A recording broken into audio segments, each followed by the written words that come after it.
Hello everyone, welcome to today's video. So today I will be weaving another basket. Hopefully this is going to be a twisted colored basket. So it's going to be a little bit different than the one I did first. Now the more you do this, the better at it you're going to get. So I just wanted to show that to you guys here. Now I've got my baling twine, it's washed, it's clean. I've got my bowl. This is going to be my mold for my basket. Now when you do this process, you want to make sure that you have twine that's going to cover the whole base, the bottom of your bowl, down the sides, and then you want to have some extra. Now that extra is going to work because you can't have your tines fixed into place. You're just kind of weaving them loosely together. So these can kind of get pulled one way or another. So you might end out with one short side and one really super long side. So having some extra is going to help you be able to secure everything in place when your bowl is, or your basket is finally finished.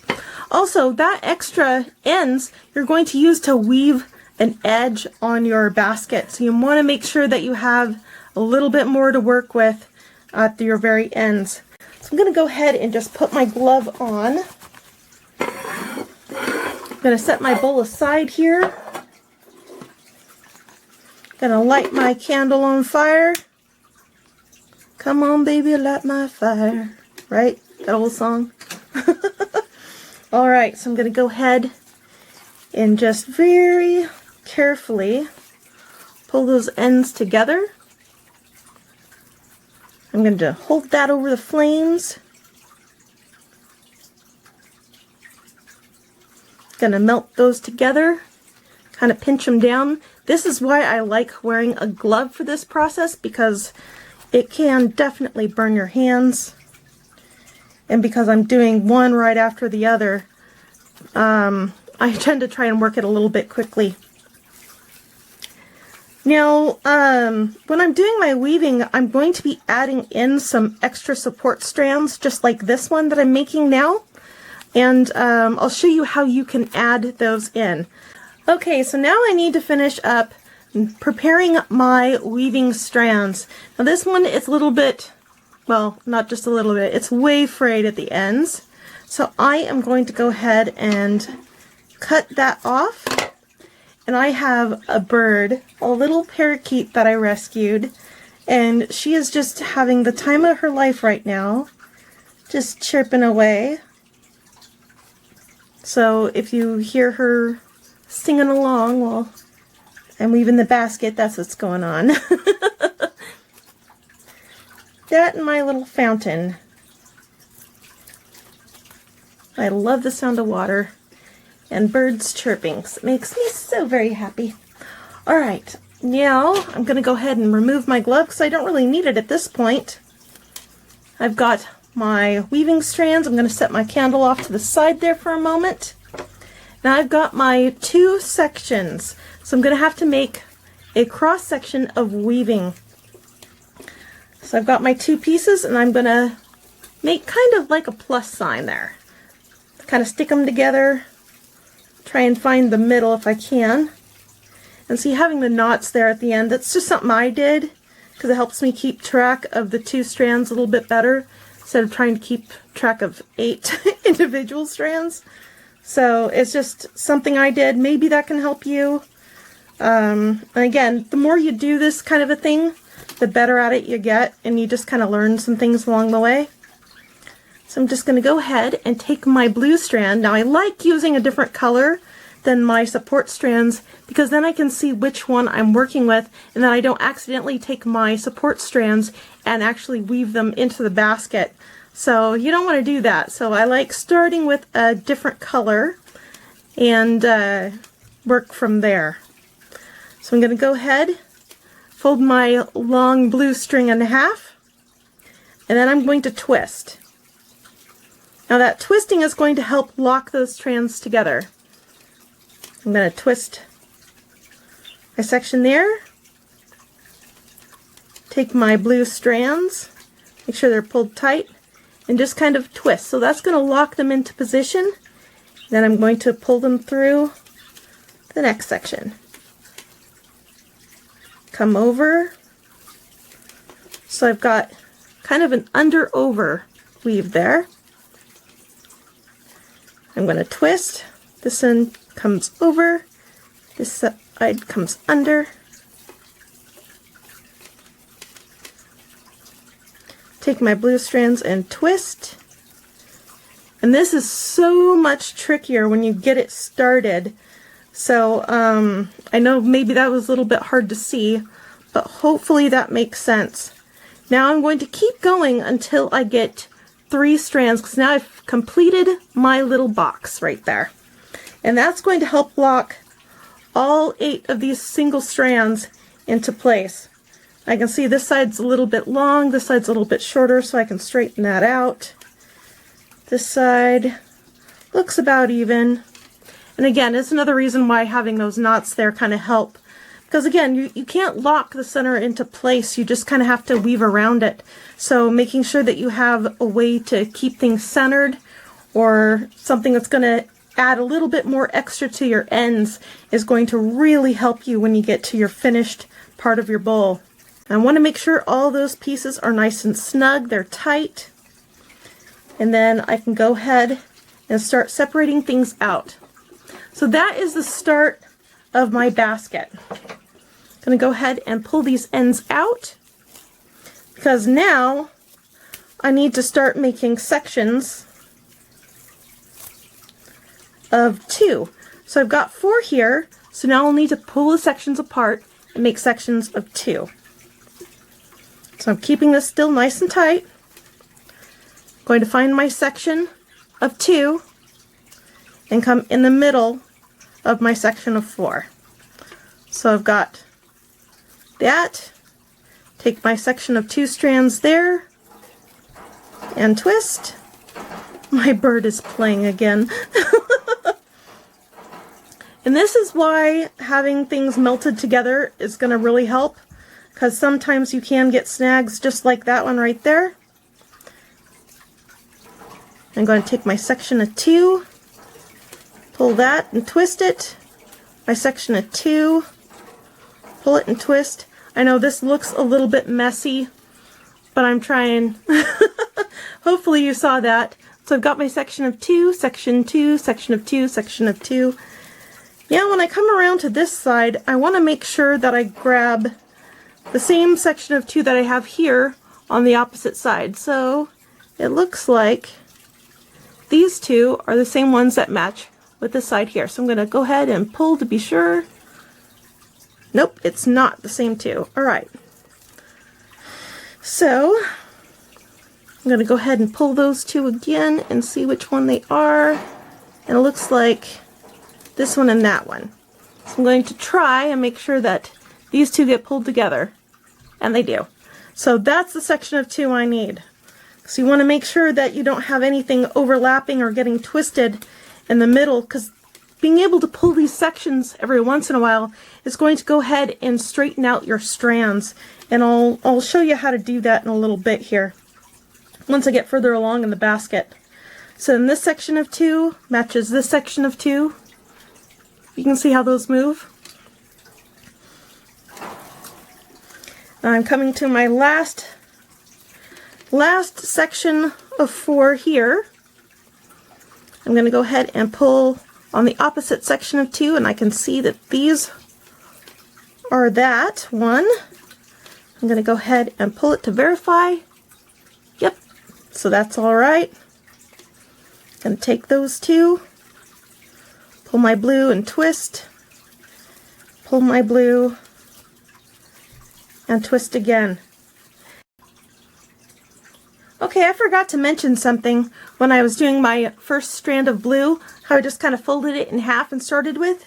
Now you want to make sure that your strands are staggered and that they don't end at the same point together, because that can add a break in your finished basket. So if you stagger your ends, the chances of one side being a support for the joined spot is going to be much, much better. And if you are weaving with sticks and things like that don't, have plastic and can't melt them together, your staggered ends, you can actually use your staggered spot to actually lock in your new addition into your weave. So having staggered ends is really going to help you in the long run. So I still keep that tradition because, again, if you practice it the same way all the time, chances are you won't have to learn a new trick the next time around. Alright, so I've got a few more weavings. I'm trying to keep this as round as possible. I've got things nice and tight, but as you can tell, my groups of 2 are starting to get really far spread out. So at this point, to keep that consistency, I'm going to need to part my strands of 2. Hi, Penny Bird. My bird's so happy. She's singing at me. So I'm going to go ahead and separate my strands of 2 and make them as strands of 1. So again, I'm just going to keep twisting. So twist my blue, take an orange strand, twist my blue, and I'm just going to keep doing that all the way around.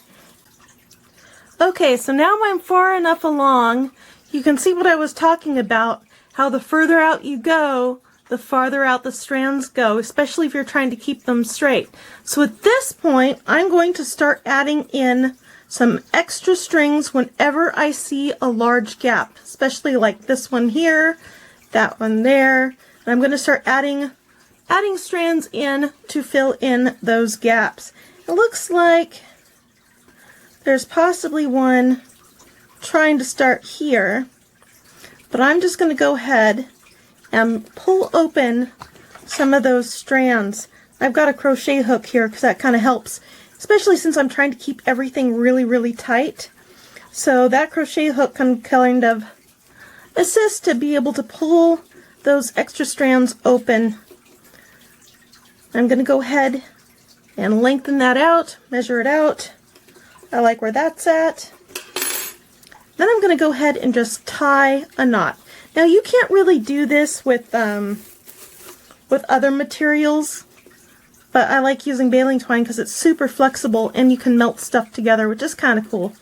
So that way, now I have that gap filled in. I'm going to go ahead and just trim this off right there. I'm going to go ahead and find my next section of gaps, because this now is going to spread that out a little bit, but it's also going to take up some room. And I think I'm going to add one. Well, yeah, I'm definitely going to add one right here, or somewhere between these groupings here.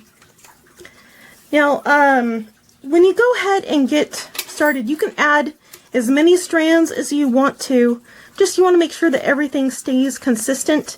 Now, since my basket, the bowl I'm using for my mold, is so flat for so long, I'm going to have to add in more strands to compensate for that. Now, when you finish your bowl, you want to make sure that at the very ends, when you do your weavings, to knot everything together and to tie them all off, that you have an odd number of strands. So right now I've added in 2 strands, but I started out with 8. By the time I am done with this specific size basket, I will add in about 9 strands. So that way I have all my weavings the same width as like what I started here, so they'll be the same, and I'll still have my odd number, but everything will stay consistent and uniform the whole way along. Now I have gotten to a point where I can add in my 9th strand. So I've got 1, 2, 3, 4, 5, 6, 7, 8 knots so far. Now if I go ahead and start doing my second color with my weaving strands, I'm going to end out with boxes instead of a twisted line like I'm hoping for. And hopefully maybe in another video I can show you how to do those. But for now, I just want to get a nice colored twist. So I'm starting with the blue base for the bottom of my bowl or my basket, and then I'll be adding in that orange strand, and it will add in these awesome blue and orange twists. So it doesn't really matter when you add in or take away an even strand to make it an odd strand. So if you want to have boxes go clear up the sides of your bowl, you can. just as long as you always end on an odd strand. But again, for this bowl, I'm wanting to get twists all the way throughout the whole sides of my bowl. So I went ahead and I made sure all my weavings are nice and tight and pressed to the centers like they need to be. I went ahead and pulled my strands. I want to make sure that they stay nice and tight, and I noticed a couple of these strands are trying to go out to the side here, and I want them to be nice and straight. So when I went ahead and just kind of pulled my strand over, I noticed I have a little bit of a gap. So right here is where I am going to go ahead and add my 9th strand. Because again, I've got some room there. It's very easy for me to put my crochet hook through there. So that's the space that I need to fill. And again, you can go out as far as you want to or make it smaller. It doesn't really matter. It's up to you and your own creative ideas. I'm going to go ahead and just tie this off just a little bit closer. And one of the things that I like to do with the knots is I can go ahead and I can pull my strand and I can kind of straighten out those weaving spots. So that way everything stays nice and straight, nice and consistent. I know it looks kind of rough at the moment, but when we go ahead and finish our weaving, all of these ends will be clipped and then melted and then tucked under our weaving strands, so you won't even see this. And you won't even be able to tell that any new strands were added. So that's kind of a fun fact that is kind of awesome about weaving. So I'm going to go ahead and keep weaving out. I need to check my bowl. I've got a little bit more to go before I start rounding my corner to make the sides. So I'm going to keep adding more blue strands and we'll go from there. So now that I've got that done, now I need to start doing the edges where it starts to round and come down to make the sides. Now to get that twist effect, I am going to go ahead and add my orange strand to my cut off blue strand. Just going to melt these ends together and just kind of stick them.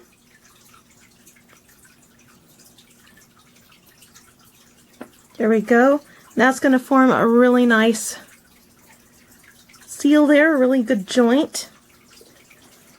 I'm going to go ahead and set this aside and continue my weaving. What's awesome about this is even though you don't have a loom, you can actually use the same add-in technique to weave a round rug. So all you have to do to keep going out and spread out instead of having the edges get tight and then curl down on you is just add in more strands, and as you tighten those up, it'll just keep going out instead of making a bowl. Now at this point, as you can tell, here my strands still keep going out, but because I'm going to be coming down and making an edge, I'm going to be pulling those edges together again, so it's going to keep that same consistency all the way down my bowl instead of spreading out like as if I was going to do a round rug. So this is going to work out really, really well for those people who want to make rugs and don't have a loom. This technique with the add-in extra strands like I did here is going to work perfectly for you guys. Just kind of applying pressure to the top of my basket right here. Just kind of twisting it around so I can bring my edge so I can see what I'm doing. And then twist. And this side got a little bit small, so I'm going to go ahead and just pull my strand, pull it all the way through, and that works just well for me. And if I end up pulling on a strand that's got a knot, at least, you know, I won't pull my strand completely all the way out either. So that's another thing that, another little tip or trick that I've used that might be able to help you guys out. Okay, so I've gone down my sides, and I've just got maybe one row left to complete my edges. So I'm just going to go ahead and add in my orange twine right there. So that's going to match the orange weave that we'll be doing with our support strands, and that's going to help gel everything together, make it look good, and finish that off. Now I'll show you what to do with your weaving strands. Now I've already got this one coming from behind, so I'm just going to go ahead and take my crochet hook, open up a few strings right there, and just pull my weave down inside that strand. I'm going to leave it. I'm just going to let it just kind of hang out right there. This is where the process looks a little bit more ratty, but we'll be finishing this off, so it's not quite done yet, but it will get there. So I've got my strand on the outside. I'm going to come from behind my support strand, open up my weave a little bit, and pull my basket strings down inside. And that's just going to help secure everything in place. And again, if you don't have your ends melted together quite right, this is where it's going to try and separate. So you want to make sure that your ends are really clean and neat. Otherwise, pulling them down through the weave is going to be a lot more tedious for you. So I've got that started. I'm really happy with how that's looking. Now I'm going to go ahead and take my weaving strands. I'll take one of these. I'm going to pull it behind, open up a couple strands in my weave, and pull the end down inside. Now I'm going to do the same thing with this strand here. So come behind, open up my weave, and pull my strand down inside. And I'm going to keep doing that until I get back to where I started right here. Okay, so now we come to the very last of the basket. So I've already got my one end tucked and pulled down. Now I've got my one last strand, and this is why you want to make sure you always end with an odd number. Because that odd number is going to weave right back down into your basket. So I'm going to go ahead and pull the string up from my very first one that I pulled and tucked under. I'm going to go ahead and come from behind, so I make like a McDonald's M. I'm going to go ahead and pull that first one down.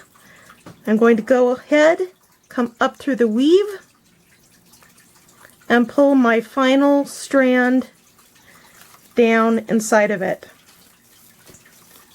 Now this is going to make sure that if you look at the very top of the basket, all the way around, it has the same exact uniform twist. And that's what you're looking for in your finished basket. Now this is where you're going to need your lighter. You're going to need to cut your ends. I've got some stragglies going on right there. Going to need to trim an end, cut it back so it's nice and short. Then you're going to take your lighter and just kind of very gently and carefully, you don't want to burn your basket, but you do want to burn that end and tuck it in there. And then it's going to stay hidden and it's going to disappear pretty much from view. Okay, so now we're coming to the last bit of this basket and finishing it off.